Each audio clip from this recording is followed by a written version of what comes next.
বারুইপুরে যে ঘটনাটা ঘটেছে, একের পরে এক যে পশ্চিমবাংলায় দুর্ঘটনা ঘটেই চলেছে, ভারতবর্ষের দায়িত্বশীল এক নাগরিক হিসাবে ধিক্কার নিন্দা জানাই এবং পশ্চিমবাংলার এক নাগরিক হিসাবে এর ধিক্কার নিন্দা জানাই।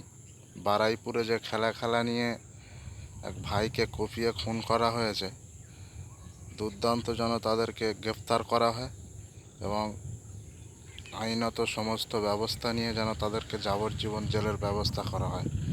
এবং দেখছি সেই ঘটনাকে কেন্দ্র করে কিছু মানুষ হিন্দু মুসলিমের দাঙ্গা বাঁধাবার চেষ্টা করছে। এই দাঙ্গায় আপনারা পা দেবেন না, সাবধানে থাকবেন, দাঙ্গায় কোনো মতে পা দেবেন না।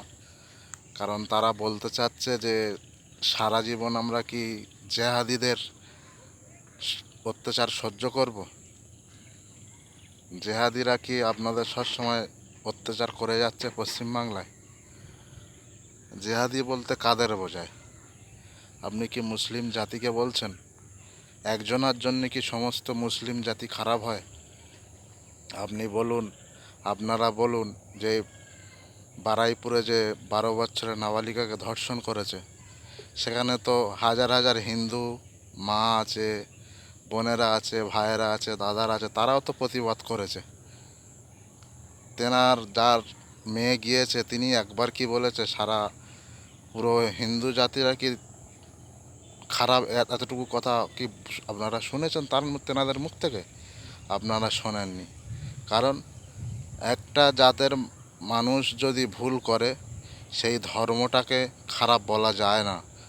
সে ধর্ম কোনো দিন খারাপ হতে পারে না। কারণ একটা ধর্মের মানুষ ভুল করলে পুরো সমস্ত ধর্মের মানুষেরই ভুগতে হয়।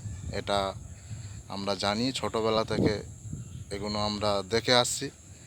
কারণ একটা যদি কোনো মুসলিম ভুল করে বসে, সেটা পুরো মুসলিম জাতির ওপরে একটা আঘাত আসে। এবং আমরা জানি কোন ধর্ম কি না বলেছে আমরা জানি না, তবে আমাদের ইসলাম ধর্ম প্রকাশ্য জানিয়ে দিয়েছে যে কোনো মানুষকে যদি খুন করা হয়, সমস্ত মানুষের খুন করার পাপ ঘাড়ে নিয়ে বইতে হবে। এবং সাথে সাথে